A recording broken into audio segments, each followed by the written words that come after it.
एक गांव में रामू नाम का एक आदमी रहता था। उसके पास ढेर सारी मुर्गियां थीं, जिन्हें दाना खिलाने बाहर की ओर ले जाता और उनके पास बैठा रहता। एक दिन वो मुर्गियों को जंगल की ओर ले जाता और उन्हें दाना खिलाने लगता। तभी वहां अचानक से तेज तूफान आने लगता। अरे, ये मौसम अचानक से इतना खराब कैसे हो गया? मुझे इन मुर्गियों को जल्दी से घर लेकर जाना होगा, नहीं तो ये मुर्गियां भीग जाएंगी और इनकी तबीयत भी खराब हो जाएगी। इतना बोलकर रामू मुर्गियों को घर ले जाने लगता है। तभी वहीं घने जंगल में एक डायन अपनी शक्तियों को पाने के लिए भूतों की पूजा कर रही होती है। आज रात मेरी सारी शक्तियां आ जाएंगी। इसके बाद मैं पूरे गांव का विनाश कर दूंगी। किसी को नहीं छोड़ूंगी, किसी को भी नहीं। तभी तेज हवा के कारण डायन की जादुई झाड़ू हवा में उड़ जाती है और उड़ते हुए गांव की ओर जाने लगती है। अगले दिन जैसे ही सुबह होती है, रामू की पत्नी घर के बाहर टहलने निकलती। अरे, ये झाड़ू मेरे घर के दरवाजे के पास क्या कर रहा है? कहीं रानी ने तो बाहर नहीं रख दी। इसको अंदर लेकर जाती हूँ। इतना बोलकर ये जादुई झाड़ू को घर के अंदर ले जाती। ये राजू रानी भी कमाल करते हैं, कभी घर को ठीक से रहने नहीं देते, पूरे सामान को बिखेर कर रख दिया है। मैं अभी उस झाड़ू से घर की सफाई करती हूँ। उसके बाद ये जादुई झाड़ू को लाती है और घर की सफाई करने लगती है। तभी गलती से वो झाड़ू एक मुर्गी को लग जाती है। उसके बाद वह मुर्गी जैसे ही बाहर दाना खाने जाती है, धीरे धीरे एकदम से बड़ी हो जाती है। जैसे ही रामू की पत्नी घर से बाहर निकलती है, देखकर उसके होश ही उड़ जाते हैं। अरे, ये मुर्गी इतनी जल्दी इतनी बड़ी कैसे हो गई? मुझे जल्दी से इस बात को गांव वालों को बतानी होगी। इतना बोलकर भागते हुए गांव वालों के पास जाती है। ये कहानी अपने पति और गांव वालों को बताती है।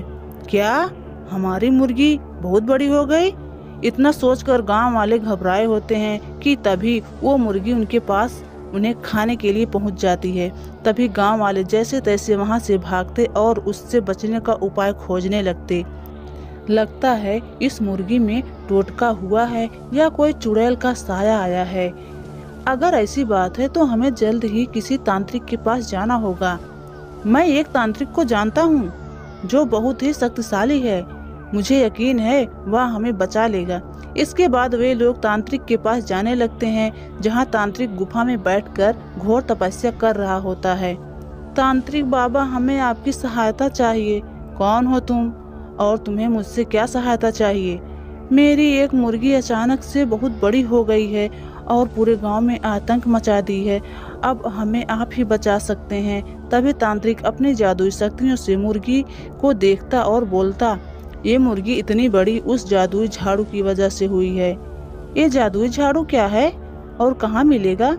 फिर तांत्रिक झाड़ू की पूरी कहानी रामू को बताता और बोलता है, इसका बस एक ही उपाय है। तुम जाकर उस जादुई झाड़ू को तोड़ दो, जिससे उसका जादुई शक्ति खत्म हो जाएगा और मुर्गी भी ठीक हो जाएगी।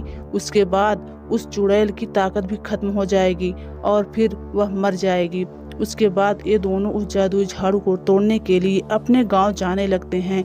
फिर जैसे ही रामू अपने गांव पहुंचकर देखता है तो ये है जादुई झाड़ू, जिसकी वजह से इतना आतंक मचा हुआ है। अभी इसका खेल खत्म करता हूँ। इतना बोलकर वो जादुई झाड़ू को तोड़ देता है, जिससे झाड़ू का काला जादुई खत्म हो जाता है और मुर्गी भी ठीक हो जाती है और वहीं चुड़ैल जलकर राख हो जाती है। इसके बाद सब ठीक हो जाता है और सब खुशी खुशी रहने लगते हैं। हेलो दोस्तों, आपको यह वीडियो कैसा लगा? वीडियो अच्छा लगा हो तो कमेंट करें, वीडियो को लाइक करें, शेयर करें और हाँ, हमारे चैनल पर पहली बार आए हैं तो चैनल को सब्सक्राइब करें। Thanks for watching.